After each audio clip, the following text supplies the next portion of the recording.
It's your girl Barbie J here, and I am reviewing something new. I am reviewing Power Book 3 Raising Kanan. Now, you guys told me, a few of y'all told me that if I did the review, you would watch it. Okay, so I am doing this review, and another reason I'm doing a review and I'm being biased here because I did some background work on this show, and I remember 2 days of background work, and I was in a church. So it's coming up in one of those episodes, 8 or 9 or 10, but it's coming up, and I hope everybody's going to watch. Anyway, now we are getting on season 1 here. Back season 1, episode 1, back in the day, the Power Universe. I said, yo, that sign came up and said Power Universe. I said, all right now, all right, it's like superheroes, you like Marvel or something, because they got all these doggone spin-offs. They got Power, they got Ghost, they got Power Book 2, 3, 4, 5, you know, they got BMF, they got all this stuff happening. I said, all right now, come on. And I ain't mad at you, 50 Curtis Jackson, if you're nasty. That's right. Anyway, so it started off, it's being narrated by the older Kanan, and we know what happened to him in Power.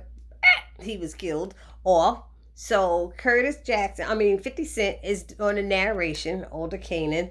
And did I say, if you haven't subscribed, please take a moment and subscribe now before we get into this. Please subscribe right now. Hit that little subscribe button, and you can hit the notification bell so it will let you know every time Barbie J uploads a new video. So always remember, like, comment, share, subscribe. Like, comment, share, subscribe. Thank you. Okay, so it started off in 1985 when little Kanan is getting beat up in the park and stuff. These two boys are jacking him up, and the little girl is being held back. Hey, get off him! And then we find out that's Jukebox, and she's his little ride or die cousin. You know, they so close. They like almost like brothers and sisters. That's how close they are, because I think they're together every day. You know, and so she's being held back by this other boy, and she's trying to get loose. And a little what I did notice though, as Kanan was getting beat up, every time he got knocked down, he got back up. He got knocked down, he got back up. He had a little heart in him, you know. And I think he was 10 at that time or something. I don't know. So then he ran all the way home, and Jukebox was yelling, "Get back here! Come back here!" And what I'm realizing from the narration from Kanan, Big Kanan, running home is like the worst thing that you can do. Basically, you're losing in the streets. You know, you're losing your street respect. You know, so you can't do that. So he gets in the house, and he sees his mom and her boyfriend. His mom is Raquel, and her boyfriend is what's his name? High Post. They in there doing something at the table. It looked like they was like rolling, breaking and counting money, and I don't know. Anyway, so he runs upstairs, and she's like, "What's up?" You know, he didn't say anything, and High Post is like, look like he got in a little tussle in the park. So she goes up there and said, "What's up?" "They took my money." "Why they take your money?" "How they know you had that money?" "You showed them the money." "I know, I ain't showed them." "How they know?" "Did you say something?" "They bigger than me." "Did you say something?" He must have mouthed and told them that he had money. So she said, "You gave your money away. Opening your big mouth. You shouldn't have said nothing." So she's talking to him. He's like, "But they bigger than me." So she putting rocks in the sock. And she said, "Boy, we going back out there to the park." And he was like, "What?" "Not rocks. I'm sorry, batteries. Remember back in the day with the batteries in the sock?" So she weighted that thing down. She had about 5 batteries in there. It looked like D batteries. I mean, let's get it straight. It wasn't no AAAs. And so she put in a knot, and she said, "Come on, get them in the car." Those the boys she drove over there and sent him over there. "Go get your damn money." She told him. I was like, oh, here we go. She said, "You might as well deal with them, because you could deal with them or deal with me, and ain't no place to run from me." I said, oh, gangster mama. So it seems like he's from Kanan's from a drug running family. You know, they hustlers or something like that. And the mom seems to be the queen pin. So, and I noticed that he has about 2 uncles. His mother has an older brother and a younger brother, and they're both in the business as well. So He goes back to the park and beats the devil out of them damn boys. I tell you, they were beating him up. I mean, one of them got hit 2 times and was knocked out. The other one, he was whipping on him like about 5. I was like, oh my God, he gonna kill that little boy. And his mom is standing there smoking a cigarette like, that's my baby. That's my baby. You do just like I said, else I'm gonna whip your ass when you get back home. I tell you, I was like, oh, I'm liking this show, and that's a damn shame. The first 5 minutes, I'm up here into it, and she was making sure she taught her son how to be tough in the streets. I'm sure that's what it was, and I found out that her boyfriend High Post is the one who got her in the game. So it flashes to 1991. So now he's 15 years old, and he's at Queens Arts of Science High School, which actually is the old Jamaica High School. Now, those of you from New York would know about the Jamaica High School. That's the old Jamaica High School building that has still been up because it's a landmark. Obviously, it's a landmark. I had 2 sisters who went to that school.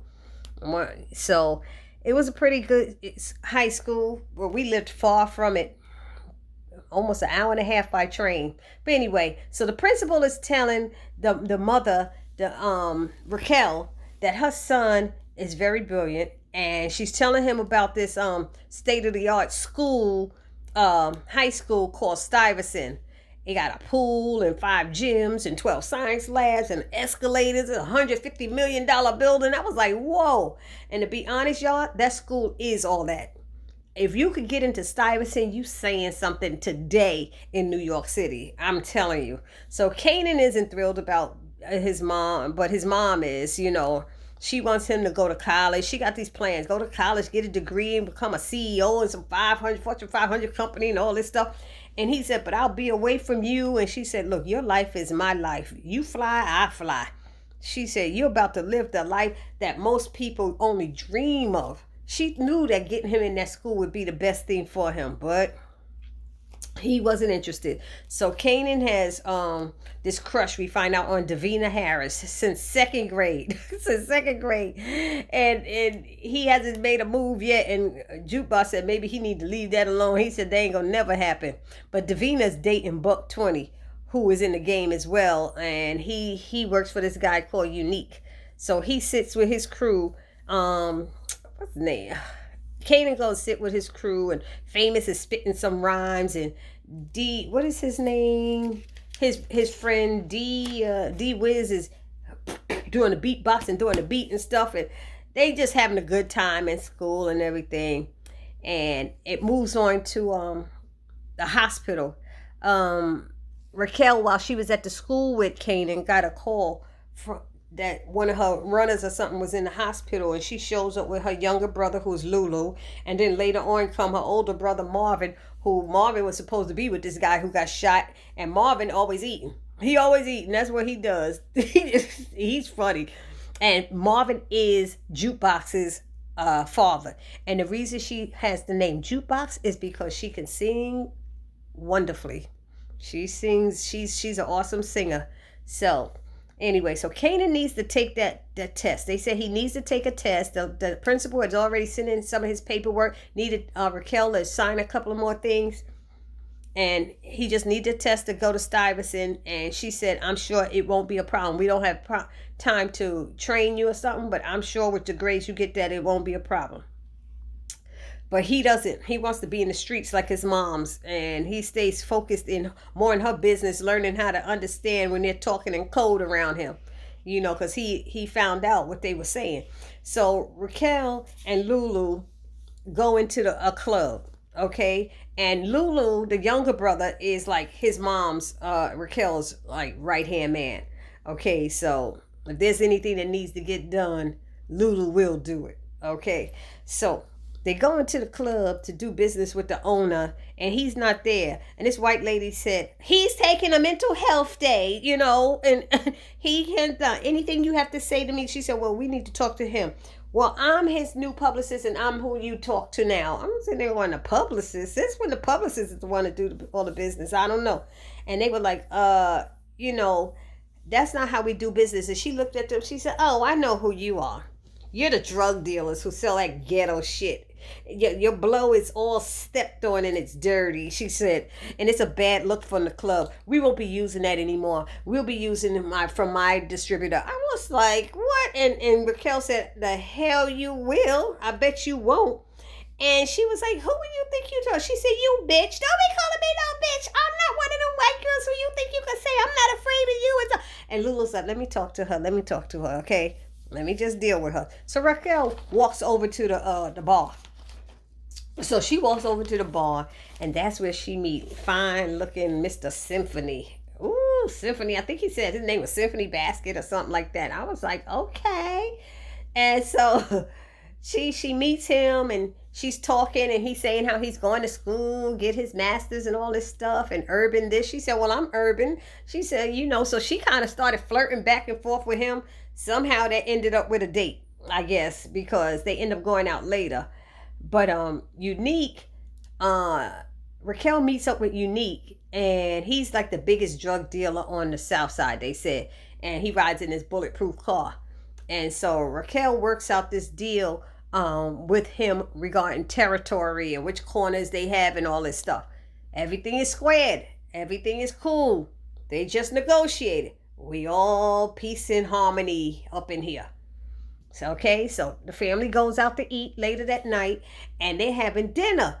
And they talking about Stuyvesant. Lulu says to Kanan, I heard about that school, that high school and all that stuff. That sounds like some good stuff. And you got this and got that. And so Marvin is like, yo, so how come they didn't ask you jukebox to go? So she said they did.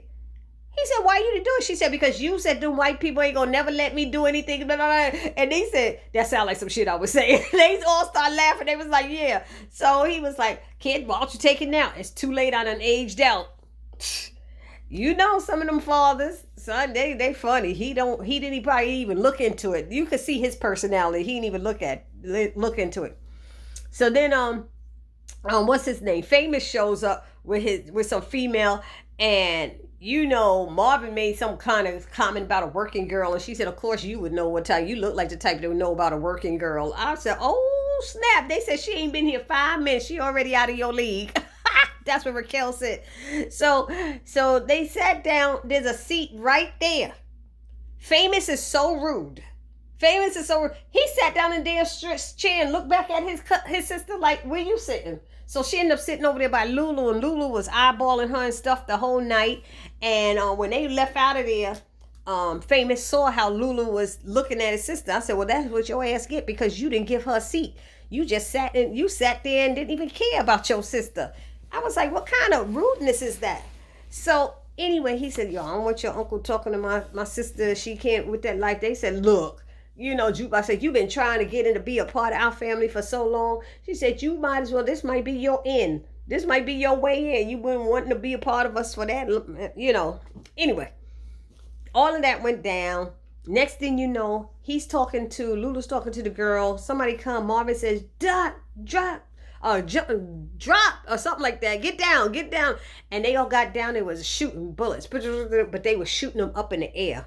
So that was like some warning shots, I guess, warning shots. So the next day, Famous and them are at the bus stop. Famous is talking about, Kanan taking that test, and he said, shit, I wouldn't be up there. I ain't gonna be in no school with a bunch of white crackers. I'd fail that test. I would fail that test in a heartbeat. And I was like, dang, he put it right in his head. Nobody, remember people, sometimes people don't want to see you move up ahead of them. And they will say things to put doubt in your mind and stuff. And you have to realize it. You have to pray on that stuff and make sure that's God's plan. So anyway, of course, Kanan goes to that test. And what does he do? He started writing A. He filling in B. It looked like B, C. And then he went and just did B all the way down. He looked around and saw them white people in there. And I'm telling you, till today, that's how Stuyvesant is. You doing something getting into that school. So he put B all the way down and got up. It's a 3-hour test. He got up in less than 3 minutes probably. So he goes, it was just ridiculous. He gives them the paper and he walks out. So when he gets back to the block, he sees boys, and he's telling, and one of them tell him, I think it was D Wiz telling him that Buck 20 is selling on his mom's corner. So Caden's like, what? That's disrespectful. That's rude. No, we gonna handle this. We gonna handle this. Instead of telling his moms or confronting his uncles or somebody, he won't be tough and handle it. Like he know what's going on. You don't know a damn thing that's happening, boy, but he in it. So he goes and him and D Wiz, I think brother had gotten out of jail, so I think that's where they got the guns from or something like that. And they got some guns, and they went up there in broad daylight, and then just thought there was three dudes standing up there, and the guy said, "What you doing here, Kanan?" And Kanan pulled out the gun, and they all started running, and they started shooting. Him and D Wiz was shooting broad daylight, people running everywhere. It just didn't make any sense to me. And so they hit the one. And then he was trying to talk, and he was trying to crawl away, and then he turned over on his back, and he's trying to say something. And Kanan's crazy, stupid butt went over there. I don't know. I would have been wanting to run. He over there and got close and let the guy's blood get on him. He pulled him closer, like he was trying to talk to him. And this is his girl now. This is Davina's boyfriend. This the girl you crazy about, and that's her boyfriend. I'm like, wow. You just was not thinking. You didn't think this through, did you, Kanan? So anyway, they yell 5-0 coming, 5-0. Then he gets up and run. They said, "Come on, Kanan, come on!" But everybody knows he did it because them other two boys went there. Everybody was out in the street, so it's known that he did it. So what else happened after that? Before that he went over there, both of them are standing there yelling, "Who shot him? Was it me? Was it you?" I'm sitting there going, "What difference does it make? Run! Like this. So him and D was trying to figure out who shot the boy.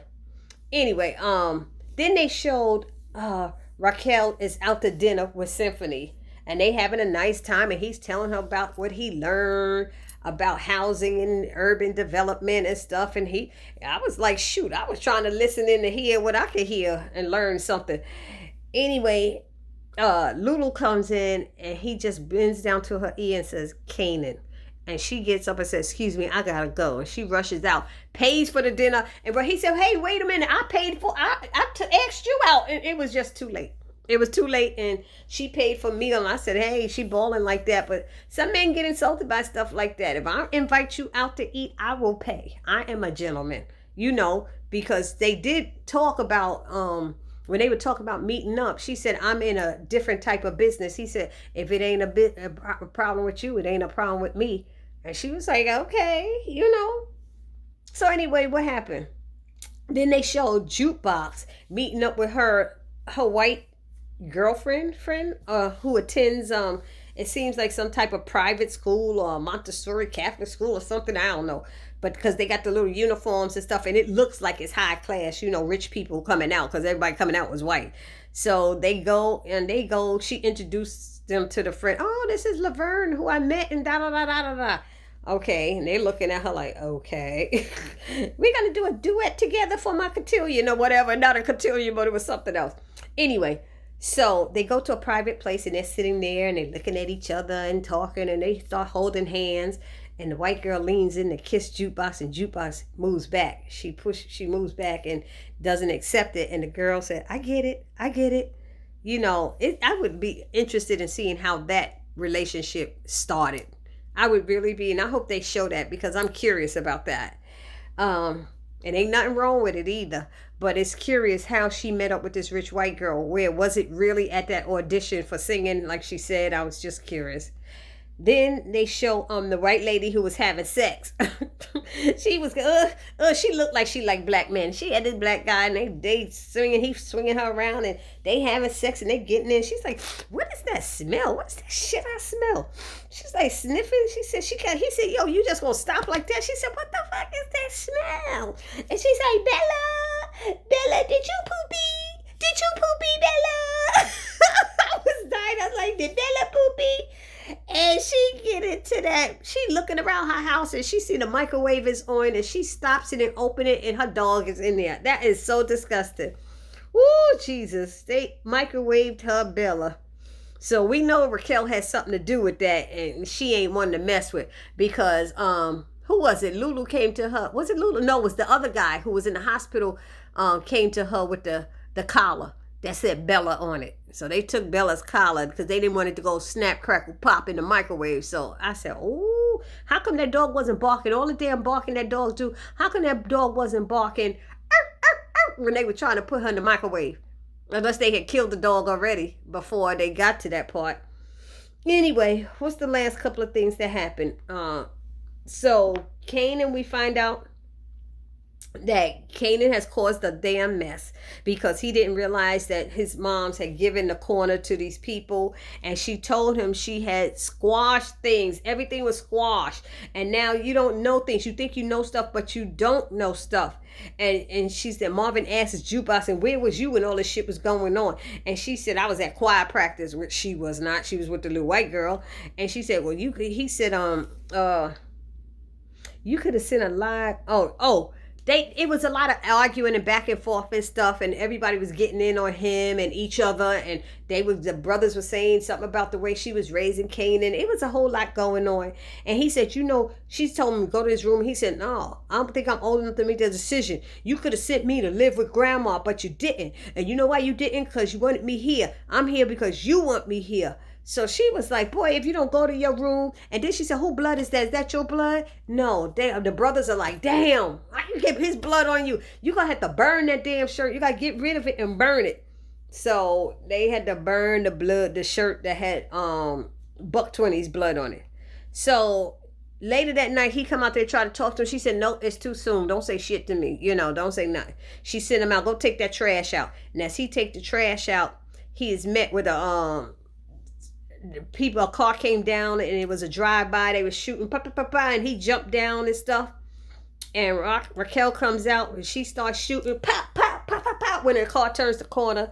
So because all this drama is going on, of course, the police are called, and detective, what's his name? I don't know if he's a detective. I said detective, but what is Malcolm Howard or something like that? And that's played by Omar Epps. Boy, that boy put on weight. I hope he put it on for this show and not just he gained all that weight, because Omar Epps was kind of slim. But he looked all heavy in the face and everywhere. I don't know. Anywho, Omar, shame on you. She tells him that they hit the wrong house. He said, look, they got something on their back. Basically, the boys are wanted. The boys are wanted. Everybody's going to be looking for them. You better watch yourself. My son didn't have nothing to do with it. He said, you keep telling that story if you want. He said, but he said, I see the baby boy balls done dropped. I said, oh, that was the first thing he said when he got out the car. Baby, meaning he got his balls. He done grown up now. He got balls. I said, oh, shoot. So she tried to pay off Unique after all this went down, but that deal was dead. Now he wants all of the corners. He's pissed because, remember, Buck 20 was part of his crew. He said, I could do all I could do on my part. He said, but Buck knew a lot of people, and he got a lot of people want to get back at you. Get back at your son. He did it. She said, he not in the game. He said, boy, he was in the game when he started. Before he knew he was in the game, he was in the game when he was born, basically. He told her. He said, so I don't know what to say about it. She said, you get weak when you start thinking little distractions and stuff like this. She said, don't try to act like you love your son. He said, that's why women shouldn't be doing this, She said, don't try to act like you love your son any less than I love my own. He said, yeah, but that's different. He said, y'all connected in a different way, in a way that I'm not connected to my son. He said, I didn't give birth. You gave birth to him. He was inside of you for months and stuff. So, I was like, wow, that was deep, because he was right about that. That is a totally different connection. So anyway, Rock wakes up Kanan, and they go out for a ride, and he thought he was going to his grandma's house, but she teaches him about the constellations and Orion and how it means what it means. And she tells him to take a shoot to squeeze one off. And he squeezed one off, and she said, okay, you in it now. You wanted to be in it? You in it now. And he squeezed it off, and that was it. She said, it's out in the air, and it's circulating. She said, and you're going to be chasing it or running from it all your life, or something like that, she said. So that was pretty deep. So I really like that episode. Sorry that I'm behind, like I said, in reviewing it, but I wasn't sure if I was going to do it or not. And enough people said to do it. So I did it. Sometime this week, you'll get episode 2. So I hope y'all enjoyed this recap. This is your girl, Barbie J, saying peace.